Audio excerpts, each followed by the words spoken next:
Okay, everybody, so this is my spoiler-free review of Eternals. So I just want to open my review saying that I was not a big fan of the Best Picture winner in Nomadland, which was directed and written by Chloe Zhao, which is the case here, but she also has a couple writers with her this time around.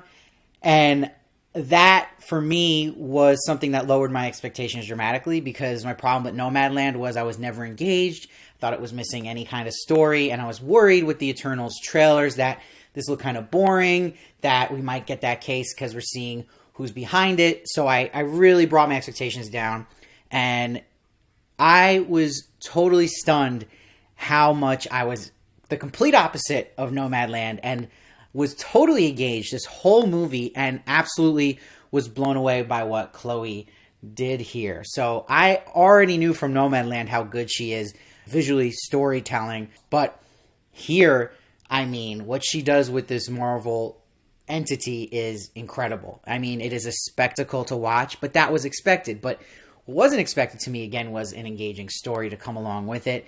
And I was really impressed by her writing here. I mean, what was so great about Eternals to me is that a key to great storytelling, a lot of people think it's always, focusing on characters, but it's really great relationships in stories that make it really feel like payoff. And this story focused on making really good relationships between many characters here.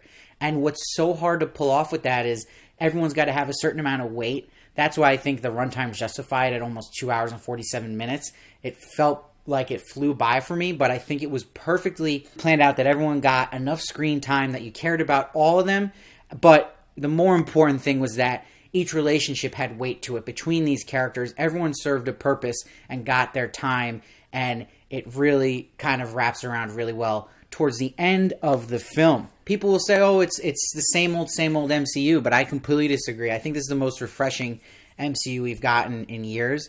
I usually leave Marvel movies thinking like, oh, okay, it was always pretty good. Like, they're always a safe call with Marvel. They have just a quality standard, but I haven't been blown away in a while by their films. The last time I actually left blown away was Infinity War. So this was the first time I left, again, blown away, which shocked me. I felt like it was something new. I think that with Eternals, you see that it's not relying on the other Marvel films to keep its story going. It's not obsessed with Easter eggs and references. It's its own entity, and I think that's what we really needed here, so we don't feel kind of tired with all of this stuff in the MCU, especially because we have so many shows coming on Disney Plus with Marvel, and a lot of them do heavily rely, which is great, on that canon connecting stories, but this was set out to just make a great movie on its own right and worry about that stuff for post-credit scenes, which, by the way, there's 2 post-credit scenes, and thank you, Variety Reporter, for spoiling the mid-credit scene, which I'm obviously not going to say, but it's a huge spoiler that got out that I was ruined by.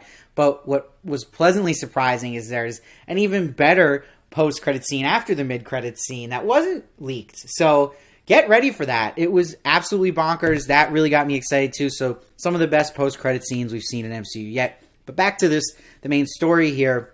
I'm going to say too that I loved every actor here, and Gemma Chan, who is the lead of this film, clearly proves she is a great leading lady here. I mean, a range of emotions she's able to display on her face, but also how she gets you invested in her character with not too much dialogue either, which is really a tribute to her acting, but also, there's great casting here that comes with that. So, because you have clearly Kumail Nanjiani, who's casted here as obviously going to be comedy relief, but he was great. I thought he was perfect for this part, and I thought the humor in this film surprisingly made me laugh really hard. It is a very funny movie to me. I thought this would be super serious.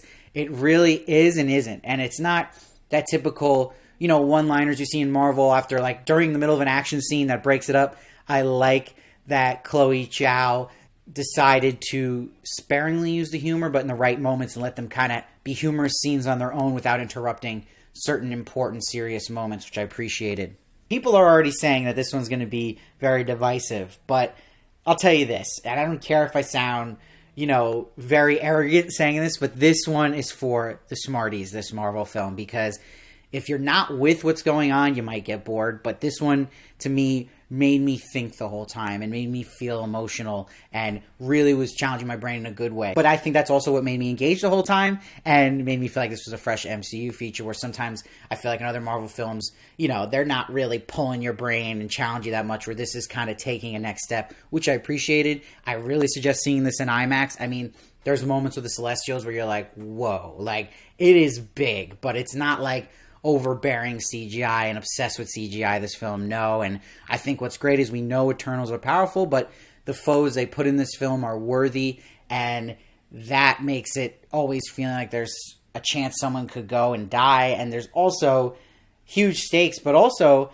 really big twist in the middle. I thought that was really good, that you won't really see coming.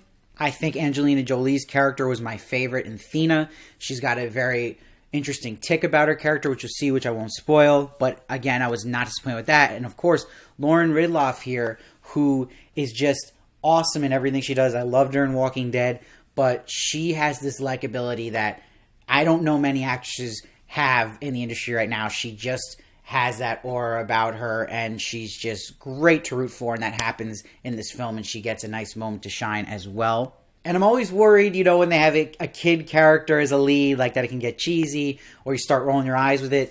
But no, the girl here was amazing, and I love that they kind of eventually reveal what her character is inspired by in the film itself, and it's actually fascinating, and I like what they did with it. So that's really interesting too. So you also get surprises with the characters that you kind of get adjusted to by the middle of the film, and then there's some twists for each of them that you're like, oh, okay, I didn't expect that. Now I'm giving all this praise, but again, there was some issues I had. I think clearly the third act is its weakest. It gets a little messy, and that is where it feels a little drawn out. But I do appreciate in the battle sequence in the third act, it's not your usual everybody versus one big CGI monster and we just watch it happen and it gets kind of boring. There's some interesting staging here and multiple separate fights going on, which I always think is more interesting.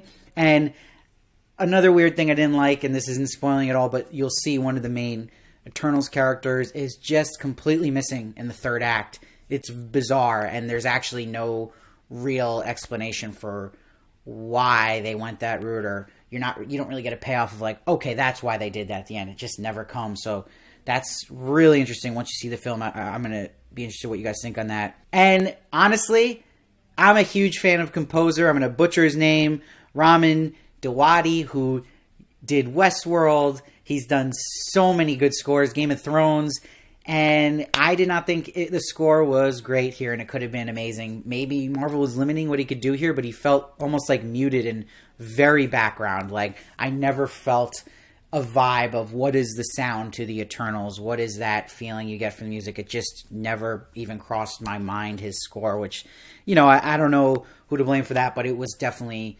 forgettable. I don't have one feeling of music in my head that I left with or excited to download on Spotify, let's say. So that was disappointing. But I'm serious. Like, I thought this movie was magical. And if you know my reviews, I'm very hard on tons of movies. I try to be as unbiased as possible. I'm not a fanboy here. I'm not a Marvel fanboy, just going to praise everything, or, oh, I got to see it early, so I'm going to say good things. No, this movie for me was a 9.3, the best Marvel film I've seen since Infinity War, and I was so about Endgame, but this to me is right up there, Infinity War for me. Like I said, I always leave Marvel movies thinking they're solid, but not blown away. This one blew me away, and I'll go to the bank. I'll die on that hill here. Like, you go see that movie. If you have some sort of a brain on you and you appreciate relationships in films and feelings that you can also relate to in different circumstances in life, because there's so many different characters here, but they all get enough weight, you're going to feel rewarded, and you just feel like you come out complete from this movie, if that makes any sense. I feel like I grew as a person watching this. I know it doesn't sound like it makes sense, but see this movie, you'll know what I'm talking about. I guarantee you're going to like it. Let me know in the comments below if you've seen it already, if you plan on seeing it, your thoughts. I read every comment, try to respond to as many as I can. Please make sure to subscribe so you don't miss one of my reviews of any movies or TV shows that I also do. And I also do celebrity interviews. And please follow me at Steve Varley Show on Twitter, Instagram, and TikTok for more of me. And I'll see you next time.